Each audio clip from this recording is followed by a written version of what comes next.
Sejam muito bem-vindos a mais um episódio do podcast Riqueza Além do Dinheiro. E hoje nós temos aqui uma pessoa muito querida. Se apresente para nós. Oi, Mari, obrigada pela oportunidade de estar aqui com vocês. Meu nome é Raíssa Oliveira, Raíssa Silva. Eu sou personal organizer e também neurodesign. Trabalho como organização de casas e também com home styling e aplicando a neurociência dentro desse trabalho de organização da casa e o design de interiores. Explica melhor pra gente o que exatamente é um neurodesigner e o home organizer é organizar a casa, né? Só no contexto de organizar, isso? Isso. O trabalho de personal organizer é dentro desse contexto de organizar a casa, de organizar a rotina junto com a casa, e o neurodesign, ele é a aplicação da neurociência no ambiente. Então, assim, quando eu vou pensar no projeto de uma casa, na organização de uma casa, eu vou trazer o que a neurociência, aplicar técnicas da neurociência para promover o bem-estar, promover as sensações que o meu cliente deseja dentro do ambiente dele, assim, por exemplo, eu quero me sentir mais descansado em tal ambiente, então a gente vai trabalhar elementos do design de interiores que vão ativar partes do cérebro que vai proporcionar endorfina, serotonina, e tudo isso aplicando as técnicas da neurociência. Isso é muito importante. Então já vamos aqui começar aqui com essa riqueza além do dinheiro, porque assim, cada podcast, os nossos ouvintes, eles saem com dicas práticas para aplicar, que eles têm que sair daqui mais rico, tá bom? Vamos lá. Já começa por aí, então. Quais são as dicas que você dá aplicando o neurodesign, né? Neurodesign. O neurodesign na organização da casa. Quais são os conselhos que você pode passar, as dicas? As dicas, sim, tá tipo bom. Assim, para a pessoa se sentir mais energizado, ou um ambiente mais calmo. A primeira coisa, assim, que eu sugiro é a pessoa criar consciência. Criar consciência primeiro daquilo que ela deseja sentir naquele ambiente, qual a sensação que você quer sentir naquele ambiente. E aí a gente vai aplicando elementos do design de interiores. Raíssa, mas o que é elementos do design de interiores? Por exemplo, aqui, vamos dar aqui um exemplo prático que seja mais pedido aí no seu dia a dia. Você fala, se você quer sentir isso, você vai fazer isso. Exemplo clássico, se você quer um ambiente aconchegante, que te acolhe quando você chega em casa. Sim. Luz amarela, presença de madeira, textura como linho, o linho, coisas assim que te aconchega, que lã, que te faz aquele desejo de sentar e pegar aquela cobertinha, aquela coisinha assim gostosa. Formas orgânicas. Então, por exemplo, uma mesa de centro, vamos optar por uma mesa de centro com um formato mais orgânico ou um formato circular, porque tudo isso vai trazer aconchego. Por quê? Quando a gente tem um ambiente onde a gente tem muita linha reta e muita ponta aguda, por exemplo, uma mesa retangular que a quina não é arredondada igual a daqui. Sim. Os agudos, eles passam a mensagem para o cérebro de que isso é um risco. Tudo que é ponta, passa a mensagem para o cérebro de que aquilo dá um sinal de alerta, que aquilo é perigoso. Meu Deus, gente, vale ouro, hein? O nosso cérebro, por mais que o mundo mudou, evoluiu, várias tecnologias, o nosso cérebro ainda ele é primário. É verdade. Então ele associa quinas o homem lá da caverna, as flechas, as pontagudas.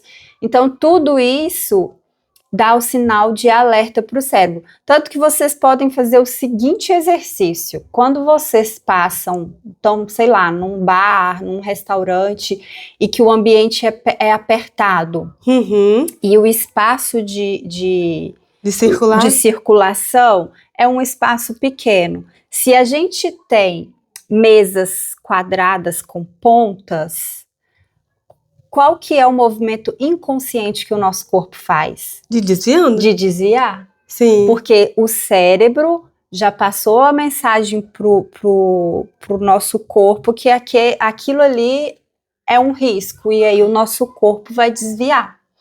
Então isso a gente traz para dentro de casa, para qualquer ambiente. Na neurociência, no neurodesign, a gente fala que, eu tenho uma frase de um professor meu que ele fala assim: o ambiente molda o comportamento. Uau, isso é forte, então, assim, Raíssa, é muito bom. É muito, então, assim, se você chega num ambiente que tá desorganizado, sim, você vai automaticamente, sentir agitada, né? Vai sentir agitada, ou você vai sentir com energia baixa, porque aquilo vai pesar no seu cérebro.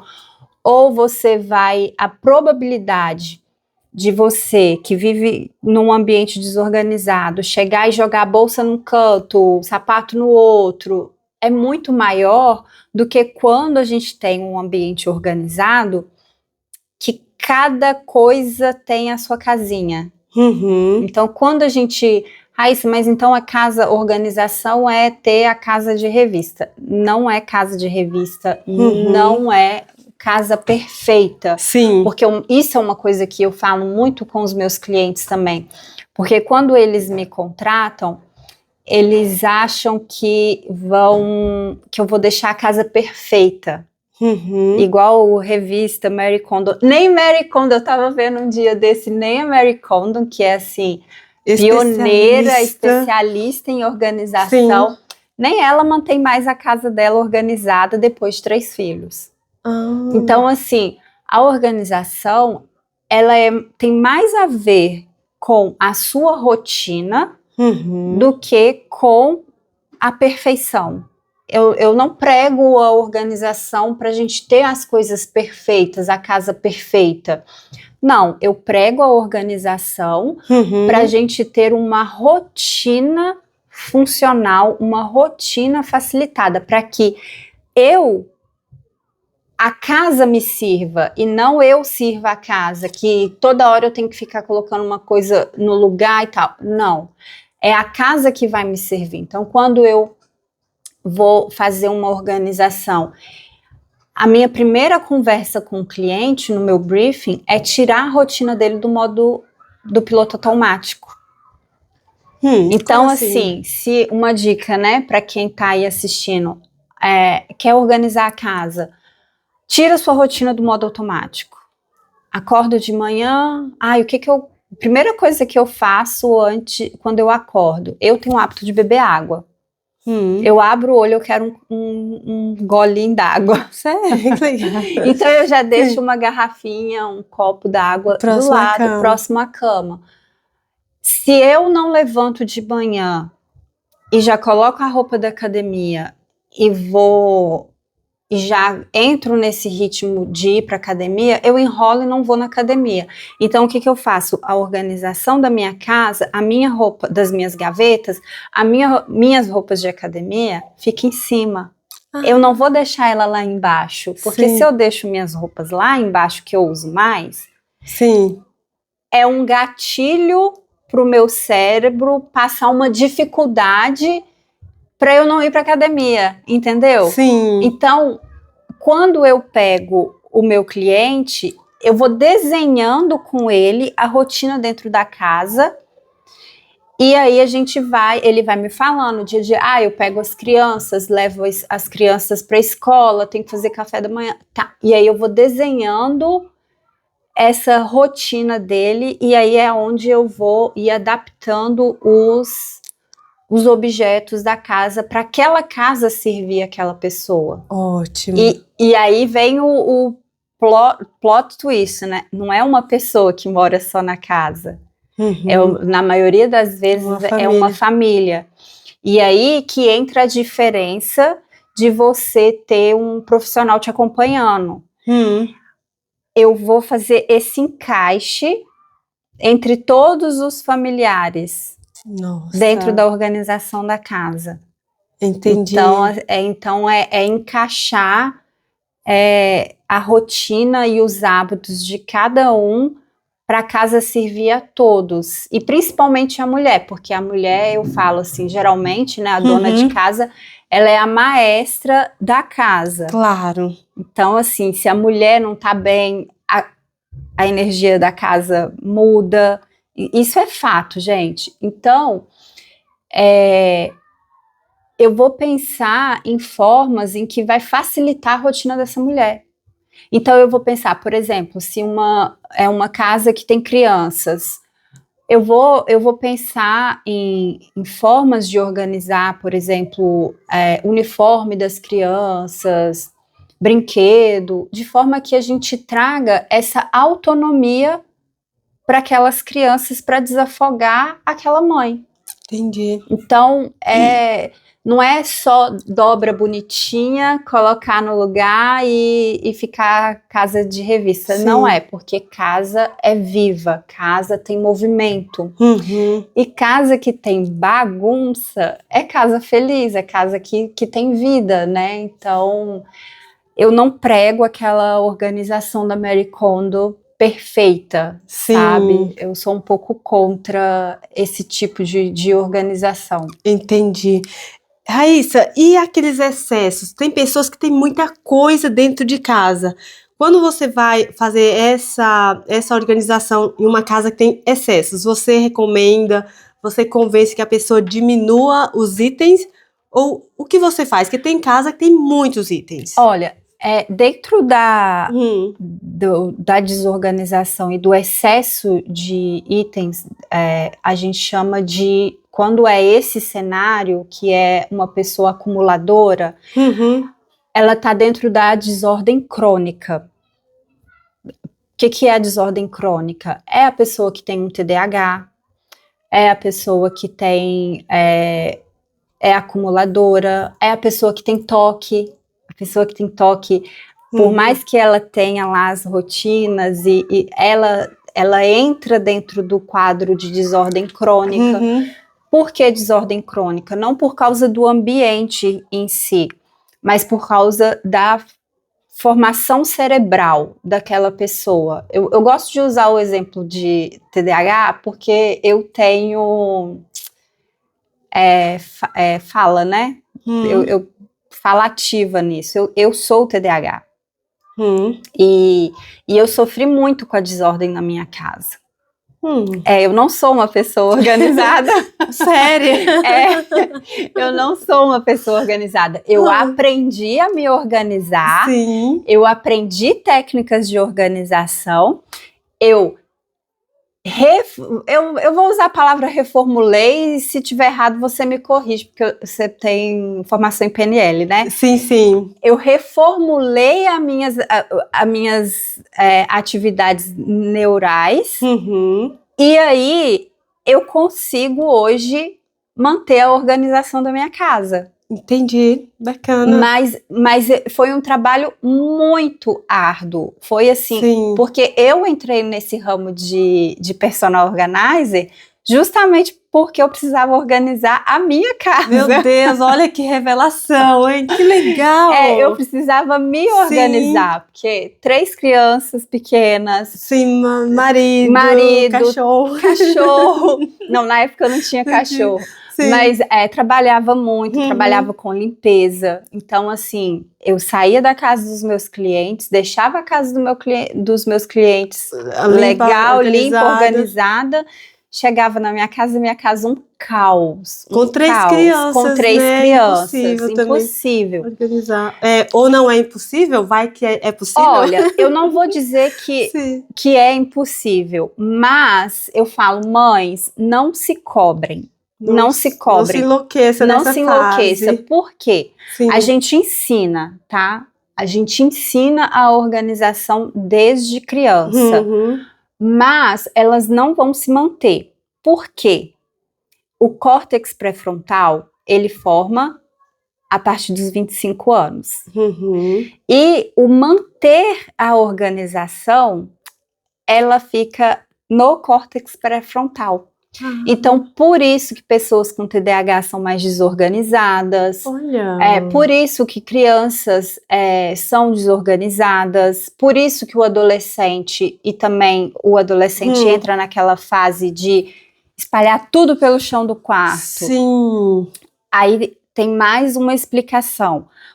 Nesse período, quando o adolescente está ali e no quarto dele, que ele espalha, joga roupa para um canto, material de escola para o outro, é como se ele estivesse demarcando o território dele. Aqui eu mando. Deus me livre.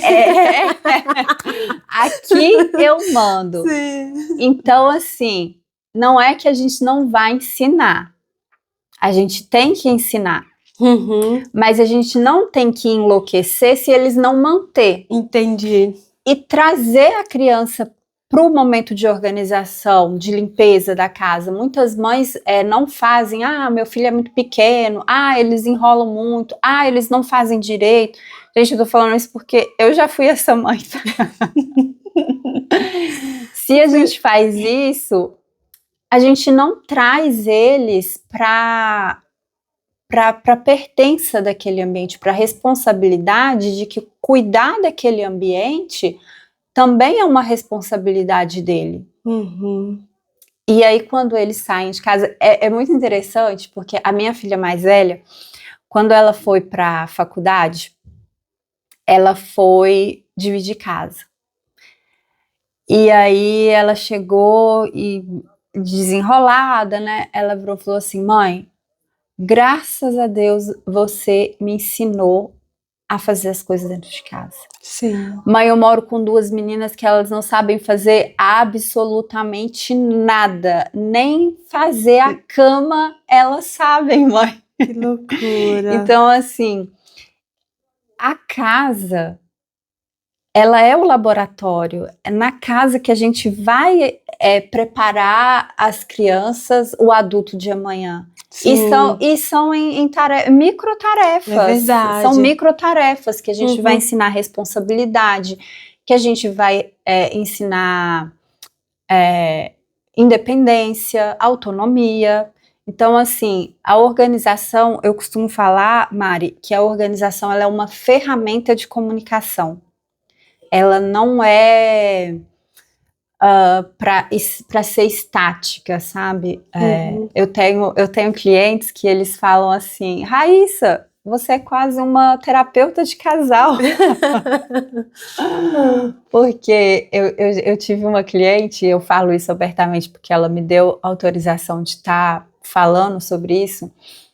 Ela totalmente maximalista e o marido totalmente minimalista. Nossa, que conflito. E os dois trabalham de casa na maior parte do tempo. Um escritório, um apartamento de 2 quartos, um ambiente muito pequeno para eles, porque ele é minimalista e ela é maximalista. Então, assim, eu vim para organizar a casa, eu tive que fazer esse encaixe dos dois, sabe? Organizar a casa respeitando o maximalismo dela, mas também lembrando que ele precisava de espaços de respiro. Sim. Porque essa cliente era muito legal, que eu ficava puxando ela, sabe? Não, a gente pode fazer, mas vamos fazer um pouquinho mesmo? Sim.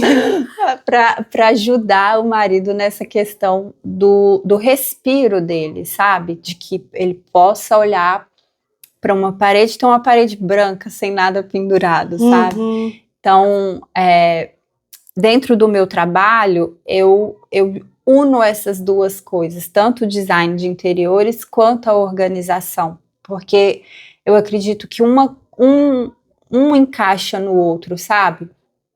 Porque muitas vezes a desorganização não é porque você é uma pessoa desorganizada, é porque aquele móvel que você comprou, ele não tá atendendo a sua rotina, ele não tá atendendo a quantidade de itens que você tem. Aí entra no ponto da riqueza, né? As pessoas acham que, às vezes, investir numa profissional, mas vai ser caro, eu vou gastar dinheiro. Mas é um dinheiro que você vai fazer um investimento, mas você vai fazer um investimento de que todo o resto vai ser assertivo. Sim. Entendeu? Então, assim, é muito interessante. É muito interessante e é muito necessário. Eu acho que uma casa organizada se torna mais fácil, né, a rotina. Imagina só, tem pessoas que vivem perdendo chave. Por quê? Porque não tem um lugar certo para chegar e colocar a chave. A pessoa vai procurar uma roupa de academia, onde é que está a roupa de academia? Não tem um lugar certo. Como você falou, que cada item tem a sua casinha. Você falou aqui no início da nossa conversa. E Raíssa, você acredita que a organização de uma casa é mais sobre disciplina ou sobre estratégia para a pessoa manter a casa dela organizada? É as duas coisas. Primeiro a gente vai criar a estratégia, a rotina, e depois ela tem que ter a disciplina para manter. Para manter, claro. Aí entra o caso de pessoas com desordem crônica. As pessoas com desordem crônica, muitas vezes vão precisar de um auxílio maior de alguém, de um retorno, por exemplo. A pessoa que tem TDAH, às vezes ela vai precisar de visitas de retorno para manutenção. E aí isso nem só uma pessoa com desordem crônica, às vezes uma pessoa muito ocupada, que tem uma rotina de trabalho puxada, ela vai precisar que alguém, que a personal organizer ou a ajudante dela, dedique um tempo para fazer aquela manutenção. Porque a organização, ela também vai mudando de acordo com a nossa vida acontecendo. Hoje uma organização serve para mim de uma forma, mas porque eu sou solteira e agora eu me casei, eu vou precisar readaptar a minha casa, ou eu estou mudando, eu vou ter que aquela rotina que cabia dentro daquela casa que eu morava antes, ela já não cabe mais dentro daquela rotina nova, daquela casa nova que eu tô comprando, que eu tô alugando.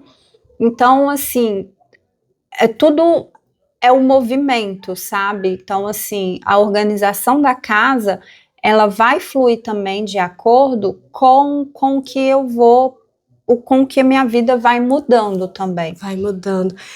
Raíssa, e você recomenda que as pessoas eliminem os excessos? Porque, por exemplo, tem pessoas que é uma família de 2 pessoas, às vezes 3, e tem lá, tipo assim, 5 jogos de pratos, 20 copos. É preciso tudo Mari, isso? Uma fala que eu sempre trago para os meus clientes: a gente não organiza excessos. Não se organiza excessos. Isso é para casa e para a vida, né? Tanto que quando a gente vai procurar um profissional da área financeira, um profissional de psicologia, por quê? Porque a gente está com excessos de dívidas, excessos de pensamentos, enfim, a gente precisa estar tirando aquele excesso para encontrar um equilíbrio. A casa é a mesma coisa. Mas é muito personalizado, porque o que é excesso para mim pode não ser excesso para você. Ok. Então, por exemplo, eu vou pegar o cenário que você trouxe aí, uma família de um casal e que tem lá 3 jogos de prato, jogos completos, tá? Não sei quantos jogos de taça, mas vamos avaliar a rotina desse casal. É um casal que recebe muita gente em casa? É um casal que faz muito evento? Que tem a casa cheia? Ou é um casal que é só os 2 que ficam ali? Então, assim, tudo isso tem que ser avaliado. E aquelas casas que tem criança que tem mais de 20 ursos em cima da cama, que não sei quantos legos espalhados Será que não é? Será que não estão criando essas crianças com excessos? Sabe? Que a hora que eu fico pensando, eu acho que deveria. É mais uma vez, a gente tem que avaliar. Essas crianças brincam com essa quantidade de Não, brinquedos? nenhuma Não criança brincam, brinca. não brincam. Não brincam. Sim. Então, o que eu sugiro quando, nesse cenário que você trouxe? Vamos fazer um rodízio de brinquedo? Vamos tirar um pouco de brinquedo da vista dessa criança, até mesmo por questão neurológica. Porque quanto mais brinquedo a criança tem ali disponível para ela, a gente vai gerar indecisão, a gente vai gerar coisas negativas para o cérebro dessa criança. A gente vai gerar aquela sensação assim de ter tudo fácil, né? Sim. Então, vamos fazer um rodízio de brinquedo, porque, por exemplo, já tive casos de que eu apliquei essa técnica de rodízio de brinquedo em playroom, em brinquedoteca, e assim, é fato, as crianças, você tira aquele brinquedo da vista da criança, coloca alto, tira da vista dela, aí passa 1 mês, 2 meses, você faz aquele rodízio de novo, tira aqueles... As crianças acham que estão ganhando brinquedo novos. Olha que legal. Elas não lembram que tinham aquele brinquedo. Eu fiz a organização uma vez de uma adolescente que ela estava saindo da fase de criança para a fase pré-adolescente. Ela devia ter seus 14, 15 anos. E ela não desfez dos brinquedos, e assim, era uma família de muito poder aquisitivo, então as crianças tinham muita coisa, sabe? E tudo que eu ia tirando para doação e tal, que eu fiz lá aquela categorização, abri tudo para ela falou assim, uau, eu não imaginava que eu tinha tanta coisa. Sim, olha só. E aí a gente reduziu aquele quarto 80%. Que legal. E aqui, dentro da organização da casa, com isso, eu usei isso dentro do meu TCC para design de interiores, pirâmide de Maslow, e o 80-20, princípio de Pareto. De tudo que a gente tem dentro de casa, 20% a gente usa. A gente não usa tudo. E aí? E aí você pode observar dentro da sua rotina do dia a dia, roupa que eu visto, é sempre as mesmas roupas. Exatamente. O que eu cozinho, o prato que eu pego, é sempre os mesmos pratos.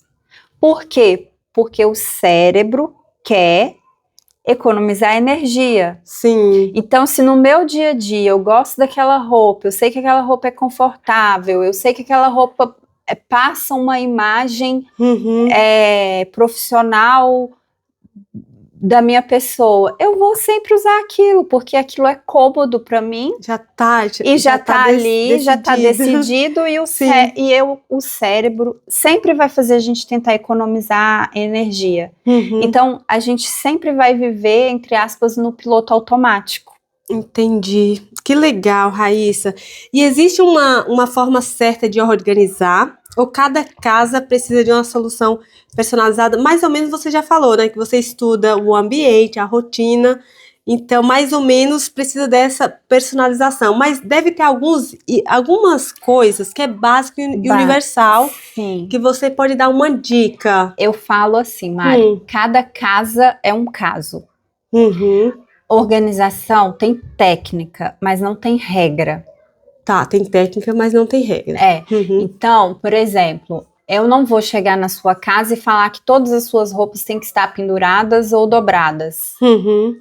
Não, tenho técnica para pendurar suéter de lã, que a gente não pode pendurar eles no cabide, porque senão eles dão aquela marca, ondinha, né? Assim, a marca do cabide. Mas existe técnica para pendurar o suéter no cabide. Então, se você falar para mim, Raíssa, eu prefiro as minhas roupas penduradas, é mais fácil para o meu dia a dia. ou o seu ambiente proporciona organizar melhor as roupas penduradas. Então, eu vou pegar as técnicas de organização e vou aplicar no seu ambiente e na sua rotina. Ok. Então, dobras, por exemplo, eu dobro as meias e as calcinhas em envelope. Tem cliente que não gosta, tem cliente que olha e fala, eu não vou manter isso. Sim. Eu vou forçar aquela organização bonitinha só para o primeiro dia e o cliente eu tirar foto e pôr no meu Instagram? Claro. Não vou. Então, o que eu faço? Eu ensino o cliente a fazer... Não faz bolinha, gente, com a meia. Relaxa, né? A meia. Relaxa. Então, eu ensino o cliente a dobrar a meia de forma que não vai relaxar o elástico, mas que vai ser fácil ali para o dia a dia dele de tirar. Então, assim, é muito personalizado o trabalho. Principalmente porque eu trabalho aplicando a neurociência. Entendi. E quais são as dicas que você pode dar para os nossos ouvintes para conseguir manter uma casa minimamente organizada? Tá. Primeiro passo, criar consciência de que você precisa parar e fazer a organização ou investir num profissional para isso. Sim. Segundo passo, categorizar. Tira, dentro da consciência, tira sua rotina também do piloto automático e começa a andar dentro da sua casa, ou um dia que você estiver saindo para o trabalho, eu levanto e a primeira coisa que eu faço é beber água. Sim. Então, eu vou deixar um copinho de água aqui perto de mim. Aí vai analisando as micro tarefas que você faz dentro da sua casa. E aí você vai criar sua rotina, vai tirar a sua rotina do piloto automático. Depois disso, a gente vai categorizar essa casa. O que é categorizar, Raíssa? É criar famílias. Então, se eu tenho copo, eu vou juntar todos os copos e vou criar aquela família daqueles copos. Naquele local. Naquele local. Eu tenho café, da café da manhã. O que eu como de café da manhã? Eu como pão, uma manteiga, o meu café, às vezes um biscoito.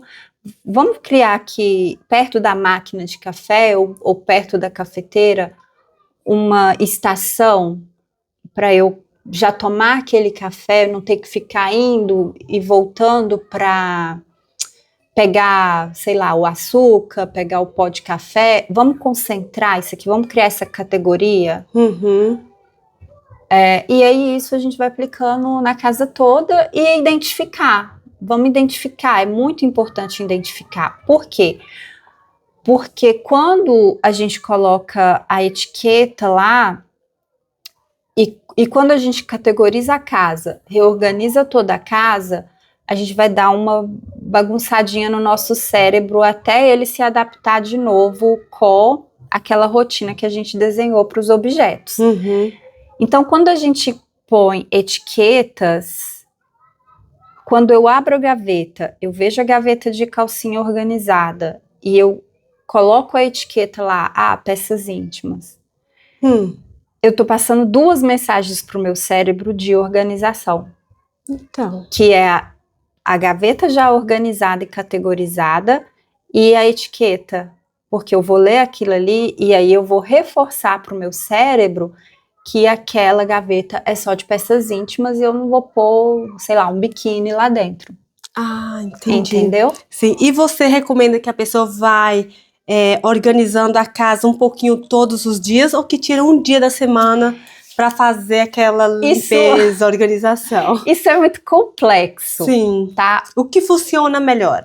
O que funciona melhor é você tirar um dia e fazer a organização de um cômodo. Porque se você pega uma gaveta por dia, por exemplo, hoje eu vou organizar a minha gaveta de peça íntima. Amanhã eu vou organizar a minha gaveta de calças jeans. Funciona? Funciona, mas vai depender muito do seu comportamento. Aí você tem que avaliar a sua postura. Você é uma pessoa que começa a fazer as coisas e termina? Não, não sou. Então, você vai ter... É muito complexo eu falar sobre isso, sabe? Sim. Mas assim, o que eu sugiro é uma cena muito clássica que as pessoas fazem muito, é tirar tudo de uma vez. Sim. Pra voltar. Aí começa empolgada Depois e aí depois cansa, senta, joga tudo lá dentro e não termina. Sim. Então, não tira tudo, juntando tudo de uma vez do lugar. Sim. E joga na cama para guardar de novo. Não façam isso. Sim. Começa a olhar suas peças e fazer o descarte. Sim. Então, olha peça por peça, volta com ela pro local. E vai tirando o que você não quer. Isso vai para doação, isso vai pro lixo, isso Tem algumas datas, assim, por exemplo, imagina, se eu não uso uma calça, por exemplo, há 1 ano, já posso descartar ou como funciona? Então, eu costumo a dar esse prazo assim para o cliente. Se tem mais de 1 ano que você não usa uma roupa ou um objeto, eu sugiro que vá para descarte. Provavelmente não vai usar mais. Não vai usar mais. Outra coisa, uma roupa que tá com etiqueta. Ou você arranca a etiqueta, ou você põe para doação, porque você não vai usar. Porque normalmente roupa, quando a pessoa compra, você quer estrear, né? Então, se você comprou a roupa e não tirou a etiqueta, a probabilidade de você usar é muito baixa. Se você vai deixando ela com etiqueta, ela acaba ficando esquecida, sabe? Aí uma coisa que eu sugiro também, que as pessoas às vezes ficam com dúvida de se vai para doar ou não. Pendura aquela roupa e pendura ela, se todos os seus cabides estão virados para dentro, pendura ele virado ao contrário, para aquele cabide te chamar a atenção e te fazer olhar para aquela roupa. Sim. Porque você olhando para aquela roupa, você vai falar, eu uso, eu vou tentar usar, aí você vai conseguir tomar a decisão de se essa roupa vai entrar para o seu uso diário ou não. Realmente não vou descartar ela. Então, isso são técnicas de neurociência que eu utilizo para os meus clientes de organização também. Que bacana, Raíssa. E, Raíssa, tem muitas casas que a casa sobrecarrega, né? Sobrecarrega a rotina. Então, qual é o primeiro passo que alguém deve dar para ter uma casa mais funcional, que não está sobrecarregando tanto a rotina? O declutter. O descarte. O descarte. O descarte. Não necessariamente você precisa pegar a casa, o cômodo e fazer o descarte e já organizar. Tira um dia e faz só descarte. Entendi. Então, assim, olha suas coisas, assim, mais ou menos, que só de fazer esse descarte, você já vai conseguir ter mais acesso, mais movimento dentro da casa, que fica mais fácil até de depois você começar essa organização por você mesmo. É verdade. E uma casa organizada, ela traz tempo livre, mais tempo livre, ela traz um ambiente de paz, né, Raíssa? Ela traz ambiente, diminui o estresse, diminui as tomadas de decisões que a gente tem que fazer no dia a dia. Olha. Diminui o gasto. Então, assim, é uma economia financeira enorme quando se tem uma casa organizada. A gente desperdiça menos alimento, a gente compra menos coisas que a gente sabe que tem e não sabe onde que tá. Sim. Então é assim. E é aí nesse lugar até que eu quando os clientes vão, porque geralmente as clientes me contratam, né? Sim. E os maridos pagam.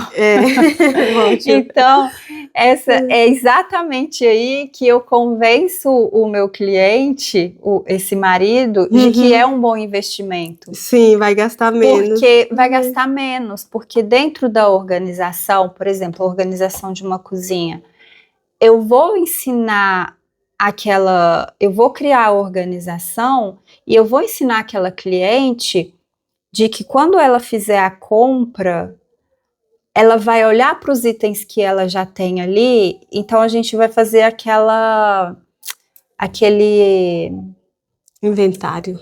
é tipo uma lista, Sim. mas eu faço aquele sistema Pepsi, sabe? Primeiro entra e sai. O que entra vai para o fundo e o que estava lá vai para frente. Sim. Então a gente faz. Eu acho que o maior erro das pessoas é pensar na casa apenas como um lugar qualquer. No sentido assim, de que não precisa. Pensa numa empresa. Uma empresa não precisa de organização para funcionar? Sim, com certeza. A casa, a mesma coisa. É verdade. A gente não tem que administrar ali as pessoas dentro daquela casa?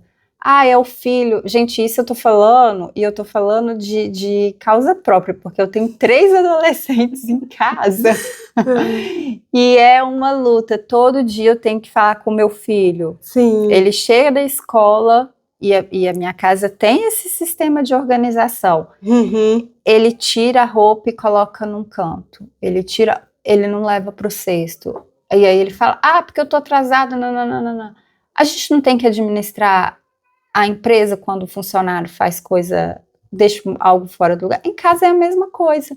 Então, se a gente tem um ambiente que vai facilitar essa comunicação e essa rotina, tanto da criança e dos outros familiares, vai ser a organização, vai ser os lugares, as casinhas das coisas. Sim, entendeu? Que legal. Então, quando a gente pensa na casa como um todo, mas a gente tem que pensar em casinhas. Separa a casa em casinhas. Aí tem a casinha do sapato, aí tem a casinha das bolsas, tem a casinha das mochilas, dos chapéus, dos guarda-chuva. E aí a gente vai criando essas casinhas de forma que facilita a nossa rotina. Exatamente, que quando precisar de um guarda-chuva já sabe onde está, né? Realmente isso facilita muito.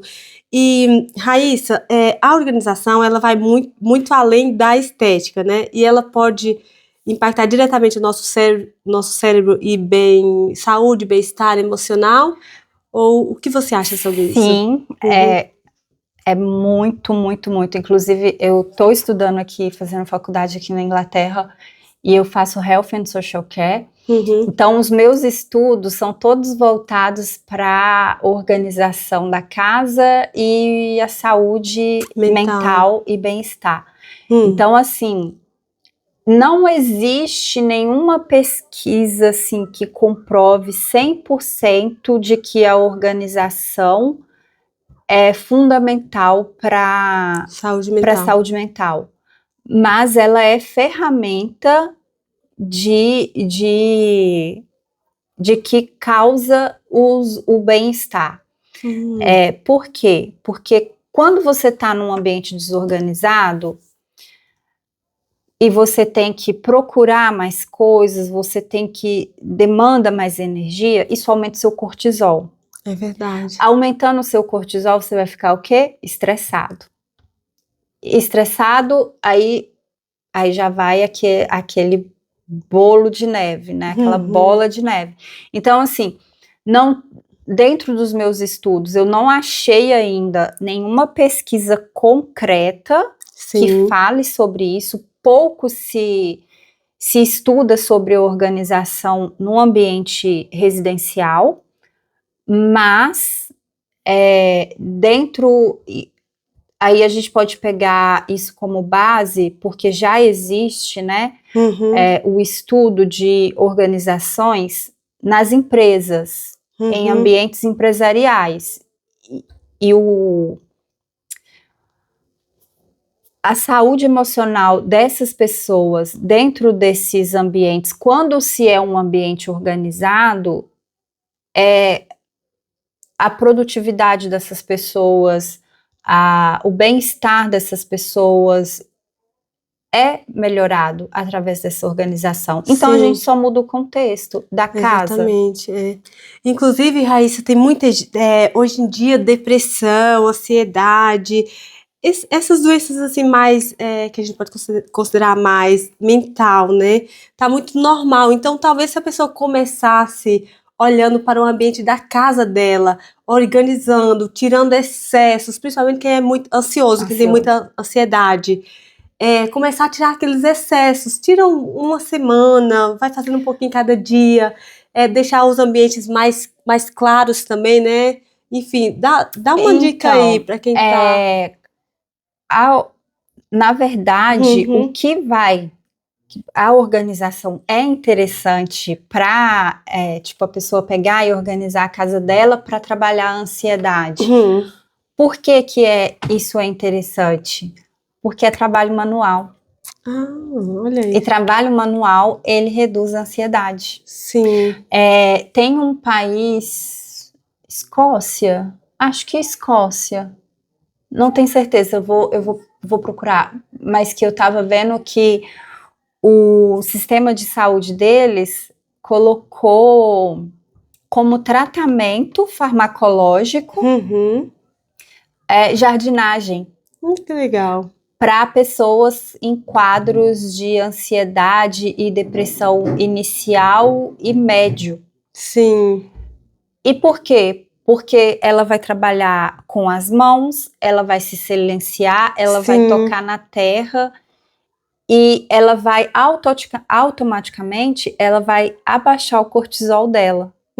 E a organização da casa entra nesse mesmo lugar. Sim. Porque quando você tá lá tomando a decisão se aquela roupa vai ficar ou sair, você vai ter que diminuir o seu cortisol, você vai ter que prestar mais atenção naquela atividade que você está fazendo com as mãos ali, aquelas tomadas de decisões que no dia a dia você não para pensar naquilo, isso vai diminuir o seu cortisol, aí ver o espaço tomando forma, ver o espaço transformando, né, de um lugar caótico para um lugar organizado, vai aumentar a sua serotonina e vai te trazer aquele estado de calma. Que legal, olha isso, gente. Então, ter uma casa organizada é mais do que estética. É muito mais que estética. Saúde mental, bem-estar da família, né? Parece que uma casa organizada, parece que as pessoas, parece que tem uma harmonia maior. Porque você vê casa desorganizada, eu já entrei em casas assim que você entra, você quer sair logo, né? Você já teve essa sensação de entrar numa casa, você vai visitar uma pessoa? Já! Inclusive, eu lembro, Raíssa, que quando eu era pequena, minha mãe, ela trabalhava de sacoleira, vendendo coisas. Ela pegava coisas, calcinha, meia, toalha de mesa, pano de prato, todas essas coisas assim. Minha mãe fazia aquelas sacolona e a gente saía nas casas para vender, e era na roça. Então você entrava na casa mesmo, você não ficava só ali do portão, entrava, tomava um café. E a gente não marcava que ia na casa, então por isso que eu tô trazendo esses exemplos aqui. A gente saía vendendo. Gente, a gente entrava em casas, que vou te falar, a gente ficava agoniada pra sair logo. Tinha casas que eu falava assim com mãe, eu não consigo tomar café. Tipo, de tão suja, de tão bagunçada. Aí eu vou trazer até uma questão. Não é porque a casa é desorganizada que muitas vezes ela vai ser suja. Mas uma casa... Peraí, deixa eu formular meu pensamento. Nem sempre uma casa limpa, organizada vai estar limpa. E ao contrário também, nem sempre uma casa suja, desorganizada, vai estar suja. Só que a desordem, quando uma casa está desorganizada e está limpa, mas está desorganizada, a mensagem que ela passa é que ela está suja. Sim. A mensagem que ela vai passar para o cérebro é que ela está suja, porque a gente vê muita informação. Sim.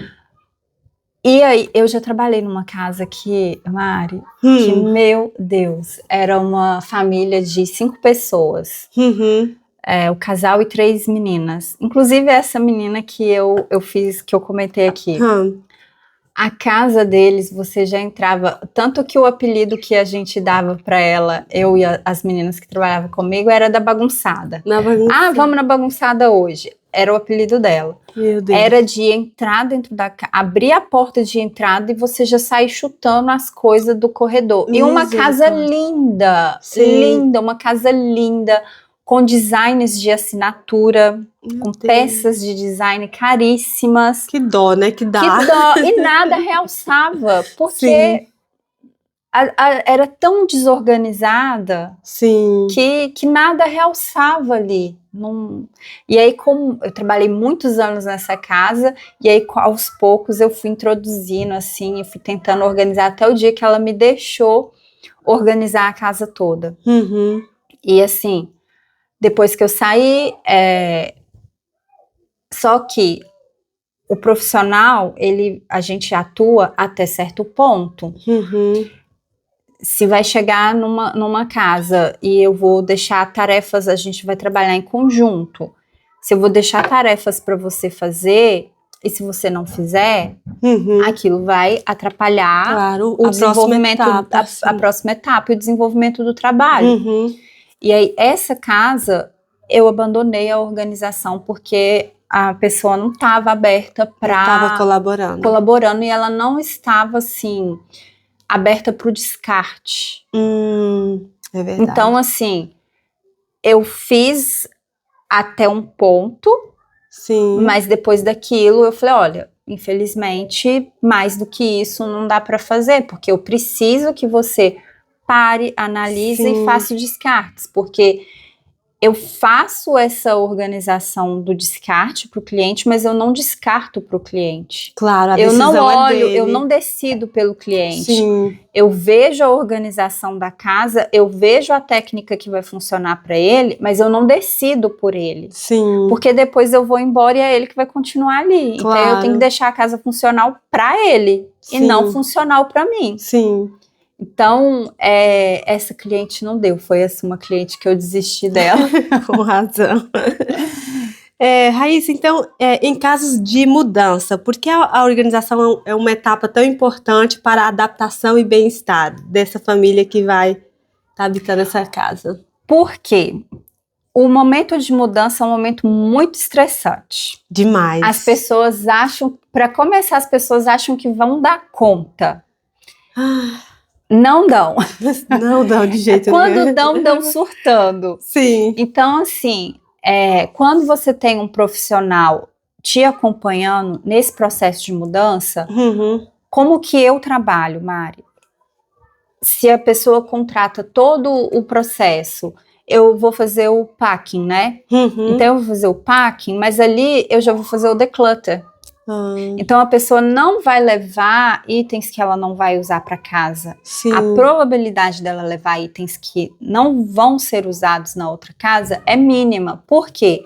Porque quando eu faço o briefing, eu já vou na casa nova com essa cliente, eu já puxo ali, já faço o desenho ali daquela rotina.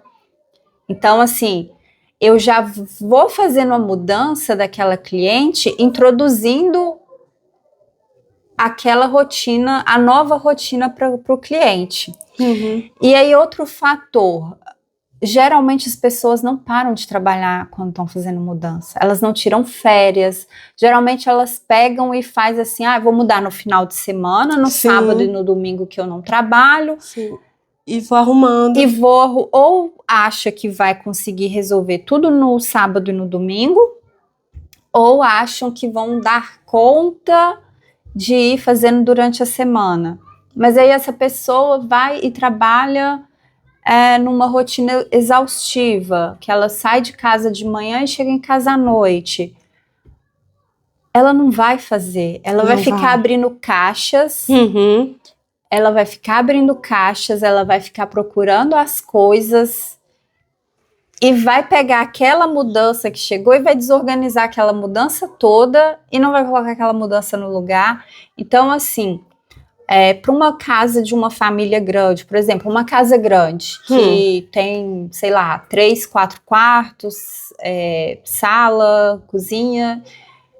Eu com a minha equipe, com uma semana, a gente faz toda a mudança. Nossa. 4 dias, assim, eu peço uma semana, mas 3, 4 dias, a gente faz tudo e a gente deixa a casa pronta para o cliente entrar desde o primeiro dia, desde o primeiro momento. Nossa, Raíssa. Então, você vai mudar, você vai chegar lá, eu vou te perguntar, Mari, qual que é o mais importante, assim, primordial para você? Geralmente é a cozinha e os quartos. Sim. Então, eu com a minha equipe, nós vamos chegar lá, a cama você vai chegar e você já vai dormir na cama montada, na cama posta, bonitinha, cheirosinha. Legal. E a sua cozinha já vai estar pronta para o próximo dia você conseguir tomar um café da manhã de forma tranquila ali na sua casa. E aí o trabalho é um trabalho personalizado, né? Então, se acontecer do cliente trabalhar, vou mudar final de semana, a gente vai acompanhar esse cliente nessa mudança. Então, assim, é muito personalizado com a necessidade do cliente. Que bacana, Raíssa. E onde as pessoas podem te encontrar? No meu Instagram, Estúdio 14 e Estúdio 14 underline design. E no meu website, estúdio14interiordesign.com. Que bacana. Ou WhatsApp também. Pode passar, se você quiser. 075-4149-0952. Que bacana. E olha, se você tá gostando desse episódio até aqui, por favor, se inscreva no canal, porque toda semana eu tô trazendo dicas aqui maravilhosas que valem mais do que dinheiro. E também escreva algum comentário, porque senão o algoritmo vai entender que você não gostou. Então, além de clicar no gostei, se inscrever, escreva alguma coisa aí embaixo, manda um emoji, uma carinha, um coraçãozinho. Eu vou ficar super, super feliz. Que bacana. Raíssa, muitas pessoas ainda veem a organização como um luxo. Mas na sua visão, ela pode ser considerada como uma forma de investimento? Eu vejo a organização como um investimento e como necessidade. Ótimo. É um luxo, sim, porque é um valor, vamos dizer assim, que não é a mesma coisa de você contratar uma faxineira, né? Mas se você tem uma rotina exaustiva e você tem uma casa organizada, você está tirando uma demanda de cima de você. Então eu vejo como um bom investimento e como também uma necessidade. Uma necessidade, que legal. Raíssa, não tem como a gente não associar a pobreza com sujeira, com desorganização. Eu não consigo imaginar, porque assim, é muito nítido quando você vai numa casa de uma pessoa rica, e eu não tô falando só de dinheiro, gente, mas você vê ali tudo no lugar, tudo branco, cores assim, não tá tão lotada a casa. E a maioria das pessoas, quando eu tô falando pobre também, aqui não é financeiro que eu estou falando, mas a gente vê que a desorganização, porta batendo, porta com aquele barulho estranho quando vai fechar. Inclusive a porta aqui do meu escritório tá com esse barulho. Hoje eu tava notando, eu falei, gente, eu tenho que arrumar alguém pra passar um spray, porque eu falei, que barulho é esse? É a porta aqui do lado. E, enfim, então, como você vê essa questão da riqueza e pobreza, organização e desorganização? Mari, eu acho que isso não é como você disse, não é nem pobreza, valor material, financeiro. Eu acho que é mais o espírito, o espiritual. Sim. Porque eu sou cristã e você também é, né? Se a gente for procurar a palavra ordem na Bíblia, Quando Jesus foi multiplicar o pão e o peixe, o que ele fez primeiro? Ele organizou. Sim. Quando Jesus foi lavar o pé, o que ele fez? Ele organizou os discípulos para lavar o pé dele. Então, Sim. Ordem é uma coisa assim que traz clareza, traz limpeza, traz clareza mental, traz clareza ambiental. Então, eu super associo a organização com a riqueza. E quando você... Aí, trazendo até dentro da questão financeira, quando você tem organização financeira, o que acontece?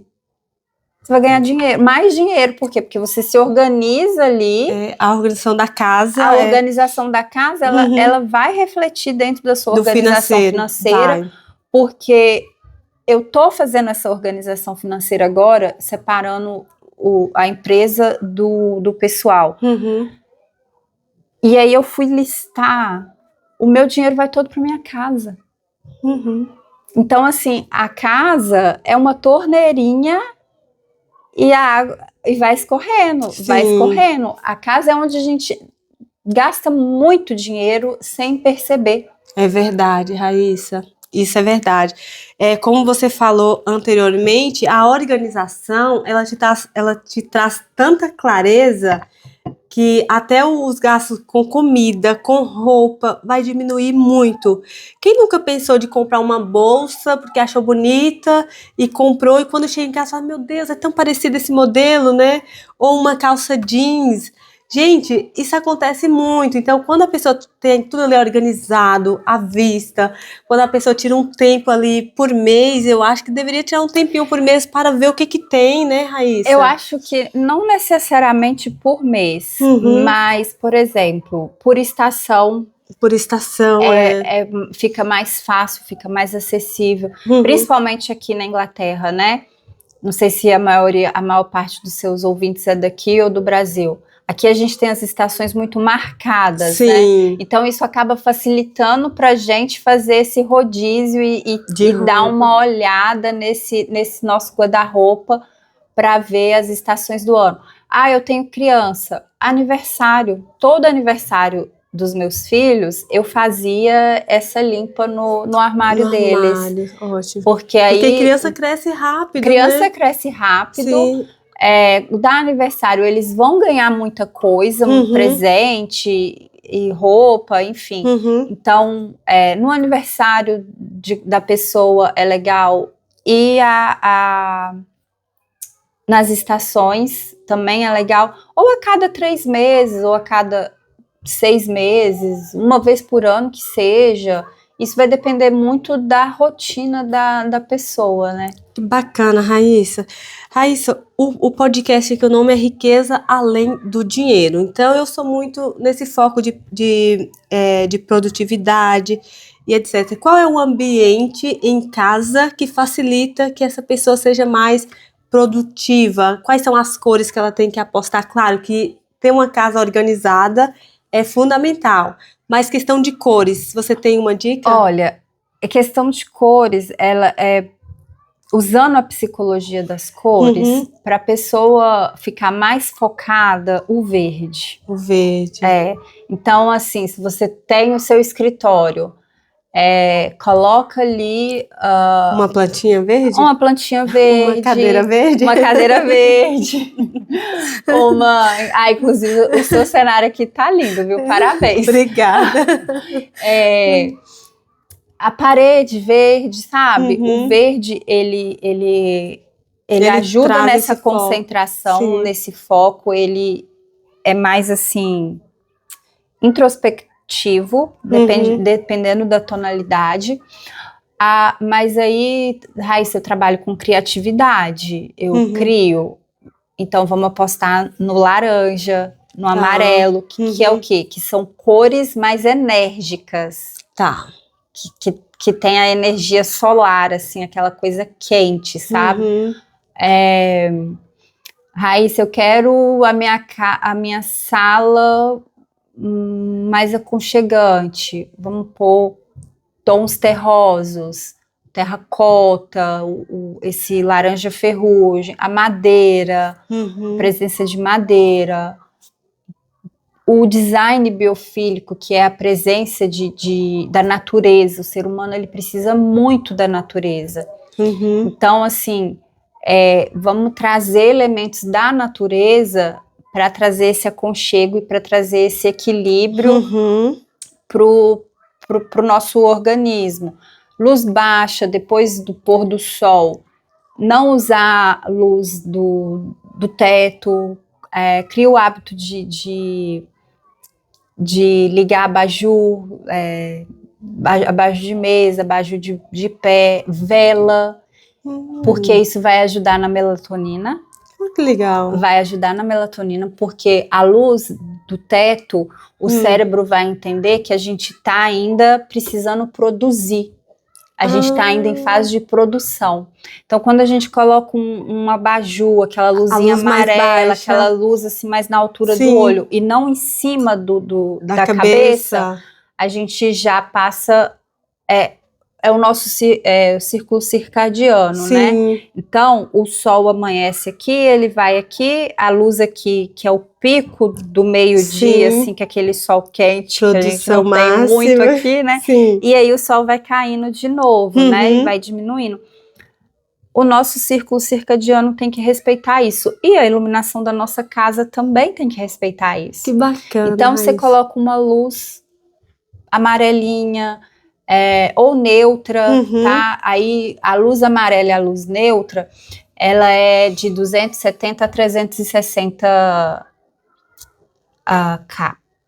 Então, quando você for olhar lá, mesmo que ela seja amarela a 360, ela vai iluminar. Não existe essa história de que luz amarela não clareia. Clareia sim. A gente tem que olhar a quantidade de lumen que ela tem. Então, assim, 360 é um número excelente para trazer esse ambiente mais aconchegante. Que bacana, Raíssa. Nossa, que ótima dica, hein? Vale mais do que dinheiro. Que legal. Então, Raíssa, um resuminho aqui básico. Então, você recomenda que a pessoa tire um tempo para fazer aquela organização pesada, colocar tudo no lugar, destralhar aquela casa, tipo, a cada estação, né? No caso aqui, como a gente tem as 4 estações muito pontuadas, nós podemos fazer no inverno e no verão. No verão, né? Sim, isso. E para mantendo isso, você recomenda o quê? Parar uma vez por semana, falar, esse é o tempo de organizar a casa, ou ir fazendo, por exemplo, 20 minutos todo dia? Eu acho que depois que você organizou a casa, deu aquela organização profunda, o manter vai ser mais fácil. Então, você consegue 20 minutos por dia renovar aquele hábito e aquela rotina, né? De criar aquela casa de novo no lugar. E a casa no lugar, ela vai depender muito também dos seus hábitos de compra, se você é uma pessoa muito consumista, se você não é. Se você é uma pessoa que recebe muita gente. Então, assim, é muito particular a organização da casa. Cada casa tem uma vida própria, né? Exatamente, cada casa tem uma vida própria. Então, assim, é por isso que eu falo, é criar consciência mesmo de como que é a rotina da sua casa, para você estar conseguindo se adaptar, fazer ela adaptar a você, e não você ter que ficar o tempo todo aquela coisa em função da casa, se escravizando em relação para cuidar da casa. Ou também estressando com as crianças, né? Porque a casa tem que ser aquele lugar de paz, de aconchego. As pessoas têm que querer voltar para casa, querer voltar para casa. E tem pessoas, eu não vou falar mulheres, mas tem pessoas que são tão chatas com casa que às vezes deixa aquele ambiente pesado, né? Tipo, se você tomou água, deixou o copo ali, já vai brigar. A gente não precisa.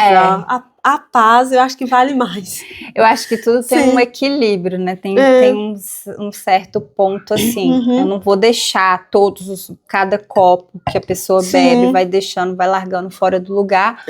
Mas também não tem aquela pessoa do toque, né? Que usou, já tem que tirar. E às vezes tem uma pessoa quando eu ia na casa dela, você estava sentada aqui, aí você levantava para ir no banheiro e voltava. Quando você voltava, a cadeira já estava no lugar. Um familiar meu, sabe? Eu falava assim, não volto mais à sua casa. A gente parece que você tá mandando a gente embora. Sim. Mas não é o toque, aquela coisa do automático de voltar. A gente, sim. Então, assim, tudo tem que ser... e um acompanhamento. Às vezes, a casa, ela nos dá sinal de que se a gente precisa ou não de um acompanhamento psicológico. É verdade. Olha, fala mais sobre isso, Raíssa. Por exemplo, essa mania de perfeição. Sim. Está muito alinhada ao toque, que é o transtorno obsessivo compulsivo. Excesso de bagunça também. Excesso de bagunça. Pode ser o quê? Pode ser o TDAH, pode ser depressão. Depressão. Pode ser ansiedade. Então, assim, a casa, ela é o nosso termômetro também de como está a nossa vida e como está o nosso mental. É verdade. Então, assim, eu fui para terapia depois de tentar organizar a minha casa várias vezes, aplicar as técnicas que eu tinha aprendido na organização e não funcionou. Olha isso, porque por dentro estava desorganizado. Eu TDAH, eu não tinha o diagnóstico, eu fazia as coisas, eu não entendia por que eu não conseguia manter. E era aquela coisa, eu fui pra terapia, aí na terapia eu descobri o TDAH, e depois disso as coisas da organização começaram a fazer mais sentido pra mim. Que interessante, Raíssa. Olha, por você falar isso, tem um filme que eu não lembro o nome, eu acho que é Timeless, mas eu vou falar o nome do filme, talvez você lembre, que ele era escritor, e aí ele encontrou uma pílula, tipo mágica, que ele dava uma clareza mental muito grande, ele começou a escrever, só que aí, assim, quando ele tomou aquela pílula que ia dar essa clareza, que deu, a primeira coisa que ele fez, ele não foi lá terminar o livro dele, que ele tinha que entregar aquele livro, ele foi organizar a casa. Eu já vi esse filme. E aí você vê, ele pega aquele monte de caixa de pizza pela casa, limpando, aí depois ele olha e vê a casa toda limpa, aí ele senta para escrever. E por você falar nisso, eu tô lembrando desse filme, eu acho que chama Timeless, né? Timeless. Eu acho que eu não lembro, eu não lembro o nome de filme, mas eu já vi esse filme, é muito interessante. E eu achei super interessante. Falei, gente, primeira coisa que ele foi fazer antes da tarefa de produtividade que ele tinha que entregar, foi ele foi organizar o espaço. Então, se você tá aí, e se a sua casa tá muito desorganizada, pare, vai lá, organiza, jogue fora, faça doações, mas destralhe essa casa, venda. Gente, eu participei, inclusive, até um tempo atrás de um brechó com as meninas, onde eu peguei o grupo Mulheres do Brasil, não sei se pode falar disso. Sim. Que eu participei, eu peguei descarte das minhas clientes e levei para vender. Olha. Então, assim, por que eu faço isso? Porque muitas pessoas têm apego ao objeto por causa do valor financeiro que pagou naquele objeto. Exatamente. Mas objeto caro é aquele que você não usa.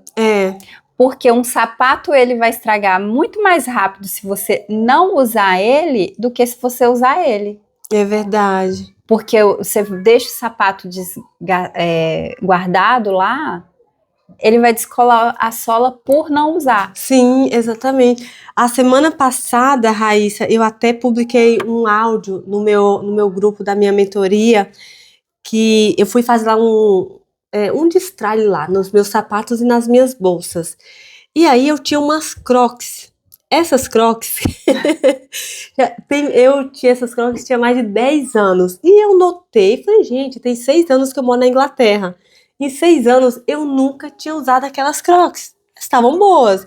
E eu pensei, se com 6 anos eu não usei, provavelmente eu não vou mais usar. Porque assim, o meu estilo de vida aqui é outro. Não tem nada a ver mais com as Crocs. E aí eu peguei aquelas Crocs e joguei lá no lixo, deixei a parte lá do lixo, ver se alguém pegava, que estavam boas. E aí também eu encontrei uma bolsa também, que eu nunca tinha usado, uma bolsa boa, só que aí já estava descascando. Entendeu? Ou seja, se eu tivesse me atentado que eu já não tinha usado aquela bolsa, por exemplo, há 2 anos, essa bolsa também tem mais de 10 anos, tinha, né? Então já poderia ter dado uma segunda vida para aquela bolsa, teria feito uma doação, alguém teria usado aquela bolsa. Então, se você está aí, você está com essa casa sobrecarregada, com aquela sensação, meu Deus, tô tão cansada. Às vezes é só sua casa, né? Às vezes é a casa, exatamente. Às vezes é a casa. Então, vai lá, comece destralhando, organizando, doando, colocando esses itens que a Raíssa falou, uma velinha de cheiro, né? Uma velinha de cheiro, Sim. uma luz baixa. Uma luz baixa. Criando cantinho, por exemplo, se você gosta de ler, cria um cantinho de leitura. De leitura. Um cantinho do café. Sim. E trazendo esses esses elementos para dentro da casa, para transformar a casa em lugar de refúgio. Sim, colocar uma plantinha viva, verde, evitar também, acho que as plantas de plástico, né? Olha, isso é interessante. Quando eu formei design de interiores, eu era totalmente contra planta de plástico. Sério? Eu era totalmente contra planta de plástico. Que planta de plástico é feia, que não sei o que tem. Eu continuo não gostando, assim, mas eu não sou tão extremista a ponto. Então, se você quer usar planta de plástico, opte por folhagem, igual você tem aqui. Aquela ali, né? Opte por folhagem, porque ela é mais próximo da realidade. E uma informação da neurociência, o nosso cérebro, ele não reconhece, ele não difere se é de verdade ou de mentira. Sim. Ele vai demorar um tempo para olhar e falar, essa planta é fake. Mas até ele descobrir que aquela planta é fake, o bem-estar que aquela planta proporciona sendo verdadeiro ou não é o mesmo.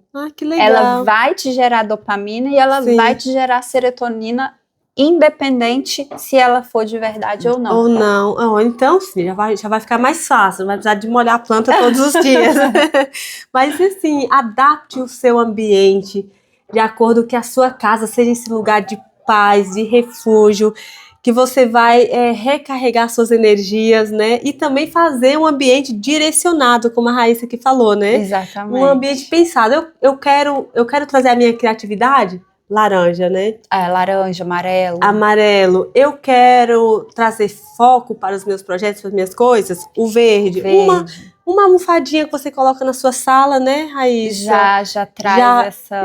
Porque, assim, as cores, elas têm frequência tanto quanto notas musicais. Então, a cor que a gente passa na parede ou o objeto com a cor, ela vai trazer essa frequência que uma nota musical traz pra gente. Olha que bacana, gente. Muito real, muito sério todo esse papo aqui de organização de casa. E agora eu quero falar para você que está aí com dificuldade de organizar suas finanças. Eu sou a Mari Reis, como vocês sabem. Eu tenho faculdade em gestão de empresas, mestrado em recursos humanos, sou especialista em PNL e hoje eu trabalho juntamente com a equipe do Tony Robbins. E eu desenvolvo um trabalho que eu ajudo você a fazer, reter e multiplicar o seu dinheiro. Como? Entendendo a sua identidade financeira. Todos nós temos uma identidade financeira, Raíssa. Você já viu aquelas pessoas que têm facilidade em fazer dinheiro, mas não conseguem reter o dinheiro? O carro quebra, a família precisa, mas o dinheiro não para nas mãos. Essa é a identidade financeira do gastador. Em contrapartida, temos aqui outra identidade financeira. Tem pessoas que têm muita dificuldade de fazer dinheiro. Essa pessoa trabalha, batalha, corre atrás, parece que o dinheiro assim flui para todo mundo à volta dela. Para ela, vem com tanta dificuldade que ela tem medo de gastar o pouquinho que vem para a mão dela. Já ouviu falar aquela pessoa famosa, mão de vaca? É uma identidade financeira. É o retentor. O que aconteceu com esses dois extremos? Normalmente são experiências lá na nossa infância ligada ao dinheiro que deu uma identidade financeira. E a partir daquela infância, a pessoa criou o quê? Um mapa cognitivo financeiro. que vai guiar como a pessoa faz, como a pessoa retém, como a pessoa multiplica o dinheiro dela. Que interessante. É muito interessante. Então, assim, ó, o meu curso, que eu vou te ensinar como você vai fazer, reter e multiplicar o seu dinheiro, vai lá na sua infância. Você vai falar, mas espera aí, minha identidade financeira é essa. E tem mais 2 identidades ainda. Então, porque eu particularmente não me identifiquei com nenhuma pois dessas duas. Fiquei curiosa para tem saber qual é mais, a minha. tem mais 2 identidades. Então, eu faço um estudo individual com a pessoa. E ela vai saber, Mari, peraí, a minha identidade financeira é essa. Então, eu falei, beleza, então vamos descobrir qual foi o evento. No meu caso, eu tenho a identidade financeira da gastadora. E antes de descobrir a minha identidade, Raíssa, eu fazia dinheiro, trabalhava numa empresa de consultoria, ganhava super bem, o dinheiro desaparecia. Uma amiga minha me pedia dinheiro emprestado para levar os filhos no Brasil, outra pedia dinheiro emprestado para abrir uma loja, e o meu dinheiro ia. Eu ficava assim, gente, como é que é possível? Eu faço dinheiro, mas o dinheiro não para nas minhas mãos. E aí comecei a fazer esses estudos, eu falei, entendi agora.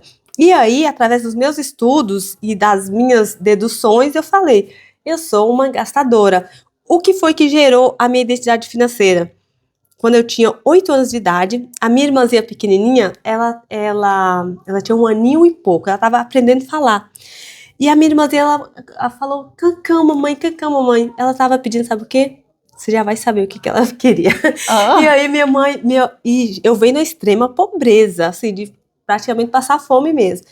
E a minha mãe falou, minha filha, pega a sua irmã e vai lá na casa da sua tia e espere que o almoço fique pronto. E só volto de lá quando o almoço ficar pronto. Eu peguei a minha irmãzinha, arrumei o cabelinho dela, vesti ela roupinha, um vestidinho, e lá fomos nós para casa da minha tia. Sentei na calçada da minha tia, que a gente morava na roça, minha tia morava a alguns metros da nossa casa, e a minha irmãzinha, cancão, todo mundo achando que era um caramelo, o cãozinho que tava passando. Bem, minha filha, minha tia fazendo aquela comida, o macarrão da minha tia cheirava muito bem, macarrão de alho e óleo. E eu ali fazendo os planos com a comida alheia, né? Nossa, minha tia vai fazer um prato de comida pra mim, pra minha irmã, e a minha irmã continuando pedindo o cancão dela. Minha tia terminou a comida, serviu os filhos dela, que ela tem uma família grande. Tô falando de 31 anos aqui atrás. Hoje eu tenho 39. Minha tia serviu a família dela e minha tia falou, Mari, vocês querem comer? Eu toda feliz, sim, titia, nós queremos comer. Minha tia falou, abra as tuas mãos. Eu abri as minhas mãozinhas. E a minha tia pôs um pouco de comida quente nas minhas mãos. E aí eu passava aquele macarrão de um lado para o outro para esfriar, porque queimava, o macarrão queimava. Comi um pouquinho, dei um pouquinho para minha irmã, esperava que a minha tia repetisse a dose. Minha tia não nos ofereceu mais comida. Eu voltei para casa, fiz aquele caminho com a minha irmã aqui no colo, e eu começava pensando, minha tia tem macarrão porque ela tem dinheiro. Na minha casa a gente não tinha macarrão. E o cancão que a minha irmã estava pedindo era macarrão. E aí eu pensava, lá em casa a gente não tem macarrão, que a gente não tem dinheiro. Ali eu olhei para o céu e vi um avião passando. Eu falei, o dia que eu crescer, eu vou andar de avião, porque quem anda de avião não passa fome. Olha as coisas de criança de 8 anos, né? E ali, só que, o que aconteceu, Raíssa? Passou muitos e muitos anos, eu cresci, fiquei adulta, estudei, fiz faculdade de gestão de empresa, mestrado em recursos humanos, estava trabalhando numa grande empresa, fazia muito dinheiro, mas o dinheiro não parava. E tinha um fato que sempre voltava na minha cabeça. Gente, minha tia não fez um prato de comida para mim e para minha irmã. E eu ficava aquilo pensando, esse macarrão sempre voltava. E quando eu fiz esse estudo, que eu comecei a estudar, né, programação neurolinguística, estudar desenvolvimento humano, eu falei, gente, o meu problema tá aí nesse macarrão. Porque como o macarrão queimava na minha mão, representava o quê? O dinheiro. E então o dinheiro não poderia ficar na minha mão. Eu ficava incomodada quando eu via 5.000 euros na minha conta. Parece que o dinheiro tinha que ser gasto de alguma forma. Até que eu entendi, peraí, então é isso. Aí eu comecei a identificar as identidades financeiras mais próxima ali que eu estava lidando, e fiz esse estudo e falei, a minha identidade financeira vai se chamar o quê? Sou a gastadora. E aí eu fui lá, busquei esse fato, ressignifiquei o fato. E como foi que eu ressignifiquei esse fato? Gente, a minha tia não tinha obrigação nenhuma, Raíssa, de saber que tinha 2 crianças ali passando fome. Ela tinha obrigação? Não tinha. Não era obrigação dela. E outra coisa também, se eu tivesse chegado e falado assim, tia, eu e a minha irmã, nós temos fome. A minha irmã tá falando cancão, ela tá querendo um pouco de macarrão. A senhora pode fazer um prato de comida? Aí se a minha tia falar assim, olha, eu tenho a comida, mas não vou fazer, eu não vou te dar, seria o quê? Maldade dela, né? Mas eu não pedi, eu não falei o que eu queria. Ninguém sabe o que o calado quer, né? Ninguém sabe o que o calado quer. Então, assim, se eu não falei, se eu não expus, não era mais responsabilidade da minha tia. Agora, se eu tivesse falado, tia, a minha irmã tá com fome, ela tá pedindo cancão, que é macarrão. Na minha casa a gente não tem macarrão. A senhora pode nos dar um prato de comida? Aí, se a minha tia não desse, realmente já seria maldade dela. Mas não, gente. Aí eu ressignifiquei esse fato. E aí, quando eu já voltei no Brasil, eu já consegui ir na casa da minha tia e abraçar minha tia, porque eu tinha ficado uma mágoa em mim. E aí, a partir disso, eu entendi que o dinheiro, ele é emocional, Raíssa. E o dinheiro que você tem aí hoje na sua carteira é o reflexo direto da sua vida emocional. Então, se você está com dificuldade aí de fazer, reter, multiplicar o seu dinheiro, me mande uma mensagem que eu vou te enviar o link do meu curso. E assim, é tão barato que é uma vergonha o preço que eu estou vendendo, mas é para te ajudar. Então, me procure para você mudar a sua vida financeira. Opa, cadê onde eu assino para fazer? Pois bem, Raíssa, então agora chegou o nosso momento da nossa finalização. Aqui é o momento, o meu conselho vale ouro. Qual é o seu conselho que vale ouro para a pessoa que quer organizar a casa dela? Que chique isso aqui, né, menina? Eu ficava vendo ela no Instagram. Qual é o seu conselho? Que chique. Agora sou eu aqui dando meu conselho. Mari, eu acho que o meu conselho que vale ouro é criar consciência. Uhum. Porque a gente só muda de vida, a gente só organiza a casa, a gente só organiza a nossa vida financeira quando a gente cria consciência. Quando a gente para de viver no piloto automático, quando a gente cria consciência e automaticamente a autorresponsabilidade, a gente consegue organizar a casa, a gente consegue mudar hábitos em casa. Então, e organize sua casa, porque organizando a casa, a gente organiza a vida. Exatamente, eu acredito muito nessa frase. Muito obrigada, Raíssa. Eu que agradeço, obrigada. Eu quero pedir você que gostou desse episódio, clique no gostei, dê o seu likezinho aí, que esse seu dedinho aí não custa nada e vai me ajudar muito. Escreva alguma coisa e se inscreva para você ouvir episódios iguais a esse, tão riquíssimos. Raíssa, muito obrigada por ter vindo. Eu que agradeço, Mário, o convite. Foi muito gostoso, a hora passou e a gente nem viu. Exatamente. Obrigada a vocês que estão aí assistindo e compartilhando com as amigas esse papo sobre casa. Por favor, então envia para aquela pessoa que está precisando aí de organizar a casa, de sentir mais paz e mais leveza. Então a gente se vê no próximo episódio, na próxima semana. Então, tchau! Tchau!